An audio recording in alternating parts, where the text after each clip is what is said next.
कि अपने गद्य खंड के द्वितीय पाठ उसने कहा था कि जो लेखक है चंद्रधर शर्मा गुल्लेरी जी के एक संक्षिप्त जीवन परिचय करेंगे, ताकि इनसे संबंधित कोई भी ऑब्जेक्टिव टाइप क्वेश्चन पूछा जाए तो आप आसानी से उसे बना पाओ। ज्यादातर कवि और लेखक परिचय से क्वेश्चन आजकल पूछ ही लिए जाते हैं, तो इसीलिए बहुत ही जरूरी होगा हम लोगों के लिए कि लेखक और कवि परिचय समझ ले। ठीक है जी, सबसे पहले बात कर लेते हैं कि चंद्रधर शर्मा गुल्लेरी जी का जो जन्म है ना, वह 7 जुलाई 1883 को जयपुर के राजस्थान में हुआ था। आपसे प्रश्न पूछ लिया जाएगा कि चंद्रधर शर्मा गुल्लेरी जी का जन्म कब और कहां हुआ, तो आप बोलेंगे 7 जुलाई 1883 को जयपुर के राजस्थान में इनका जन्म हुआ था। फिर पूछ लिया जाएगा कि चंद्रधर शर्मा जी की मृत्यु कब हो गई, तो आप कहेंगे 12 सितंबर 1922 को। 12 सितंबर 1922 को चंद्रधर शर्मा जी की मृत्यु हो जाती है। ठीक है जी, उनका निधन हो गया। ठीक है, अब बात आ जाता है कि इनका निवास स्थान कहां था, वो कहां के रहने वाले थे, तो हम लोग बहुत ही आसान से कहेंगे भाई कि गुल्लेर गांव, गुल्लेर नामक एक गांव हुआ करता था। ठीक है, गुल्लेर नामक एक गांव हुआ करता था। कहां, तो जिला कांगड़ा में, जो हिमाचल प्रदेश में पड़ता है। ठीक है जी, जो हिमाचल प्रदेश में पड़ता है वहां पर एक गुल्लेर गांव है, यहीं के वे रहने वाले थे हमारे चंद्रधर शर्मा गुल्लेरी जी। ठीक है, अब पूछ लिया जाएगा कि बताइए चंद्रधर शर्मा जी के है ना माता पिता का नाम क्या है। ठीक है, तो आप कहेंगे कि चंद्रधर शर्मा गुल्लेरी जी के पिताजी का नाम है पंडित शिवराम शास्त्री जी। क्या नाम है भाई, तो पंडित शिवराम शास्त्री जी। और चंद्रधर शर्मा गुल्लेरी जी की माता का नाम है लक्ष्मी देवी, है ना, तो इनकी माता का नाम है लक्ष्मी देवी और इनके पिताजी का नाम है पंडित शिवराम शास्त्री जी। ठीक है जी, अब बात आ जाता है इनके शिक्षा को लेकर, क्योंकि ये कहीं ना कहीं लेखक रह चुके हैं, तो इनकी शिक्षा भी कहीं ना कहीं से हुई होगी अच्छे ढंग से, है ना। तो अब आइए शिक्षा को लेकर, तो बचपन में उन्होंने संस्कृत की शिक्षा प्राप्त करे, है ना। बचपन में चंद्रधर शर्मा जी है ना संस्कृत की शिक्षा को अध्ययन किए, प्राप्त किए। ठीक है जी, हाँ। अब बात आ जाता है कि जब समय गुजरता गया और समय का चक्र चलकर आ गया 1899 में, तो 1899 में वह इलाहाबाद तथा कोलकाता विश्वविद्यालय से क्रमशः एंट्रेंस की परीक्षा और मैट्रिक की परीक्षा पास कर गए। ठीक है जी, कब, तो 1899 में इलाहाबाद और कोलकाता विश्वविद्यालय से उन्होंने एंट्रेंस की परीक्षा, एंट्रेंस का मतलब प्रवेश परीक्षा पास कर गए और मैट्रिक की भी परीक्षा उन्होंने पास कर लिया। ठीक है जी, अब समय गुजरता गया और आ गया 1901 ईस्वी। और जब 1901 ईस्वी आया तो कोलकाता विश्वविद्यालय से उन्होंने इंटरमीडिएट की परीक्षा भी पास कर ली। इंटरमीडिएट करने का मतलब 12th की परीक्षा, जिसमें आप लोग हैं अभी। तो कब किया भाई, तो 1901 ईस्वी में। कहां से किया, कोलकाता विश्वविद्यालय से क्या किया, इंटरमीडिएट की परीक्षा पास कर गए। लेकिन समय गुजरता आ गया 1903 ईस्वी। अब 1903 ईस्वी में इलाहाबाद विश्वविद्यालय से उन्होंने बीए भी कर लिया। ठीक है जी, तो 1903 ईस्वी में उन्होंने क्या कर लिया, बीए भी कर लिया। बीए है ना, जिसको कहते हैं बैचलर ऑफ आर्ट्स, है ना।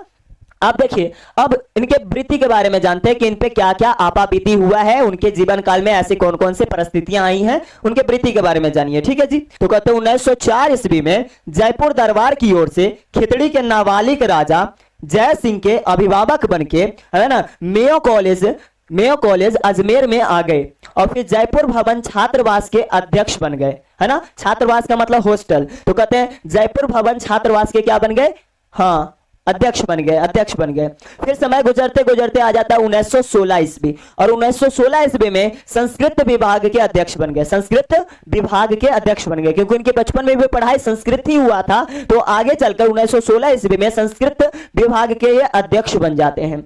अंतिम दिनों में मदन मोहन मालवीय, अंतिम दिनों का मतलब अपने जीवन काल के अंतिम समय में, अपने जीवन के अंतिम दिनों में, ठीक है, मदन मोहन मालवीय के निमंत्रण देने पर वो कहां आ गए, तो बनारस हिंदू विश्वविद्यालय में आ गए। ठीक है, बनारस हिंदू विश्वविद्यालय में आ गए।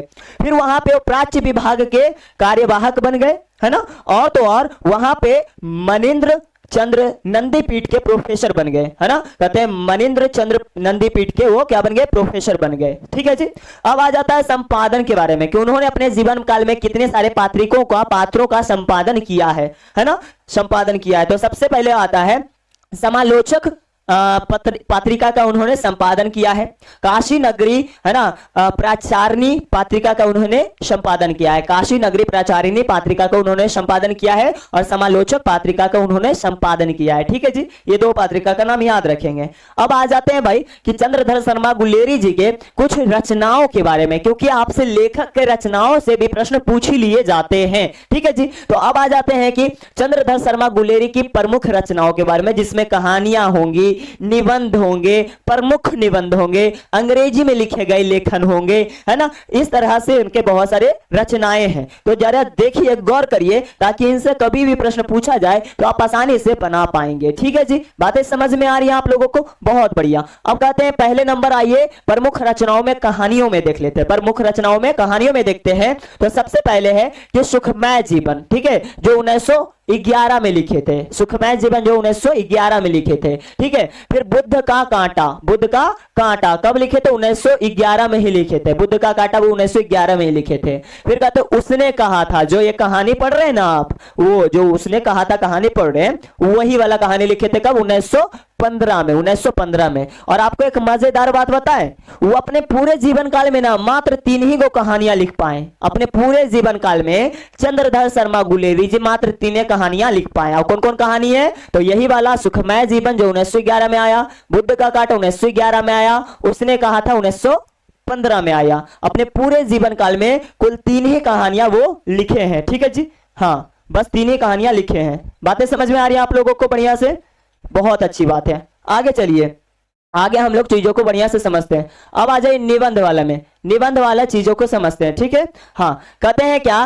प्राच्य विद्या, इतिहास, पुरातत्व, भाषा विज्ञान और सामायिक विषयों पर उन्होंने क्या करा है? बहुत सारे निबंध लिखे। मतलब आप इतिहास में ले लिया, पुरातत्व पर ले लिया, भाषा विज्ञान में ले लीजिए या प्राच्य विद्या पर ले लीजिए, उन्होंने बहुत सारे ऐसे निबंध उन्होंने लिखा है। ठीक है, उन्होंने निबंध लिखा है। प्रमुख निबंधों का नाम भी है, जैसे कि कछुआ धर्म, है ना, कछुआ धर्म इनका प्रमुख निबंध है। ठीक है ना, हाँ, मारिश सिंह कुठाब और पुरानी हिंदी, है ना, पुरानी हिंदी आपसे पूछ लिया जाएगा, पुरानी हिंदी निबंध किनका है? तो कहेंगे चंद्रधर शर्मा गुलेरी जी। कछुआ धर्म निबंध किनका है? तो कहेंगे चंद्रधर शर्मा गुलेरी जी। भारतवर्ष निबंध किनका है? चंद्रधर शर्मा गुलेरी जी। ठीक है ना, इस तरह से आप क्या कहेंगे? संस्कृत के टिप्पणी, है ना, तो ये किनका है भाई? तो कहेंगे चंद्रधर शर्मा गुलेरी जी। तो एक बार बढ़िया से स्क्रीनशॉट ले लीजिए और अपने आप में बढ़िया से चीजों को समझ लीजिए, नोट्स बना लीजिए लिख लिख कर, ताकि आपको आगे चलकर एक भी सवाल छूट ना पाए। ठीक है जी, आप अच्छे से नोट्स बनाइएगा। ठीक है, हमने बालकृष्ण भट्ट की रचना जो बातचीत है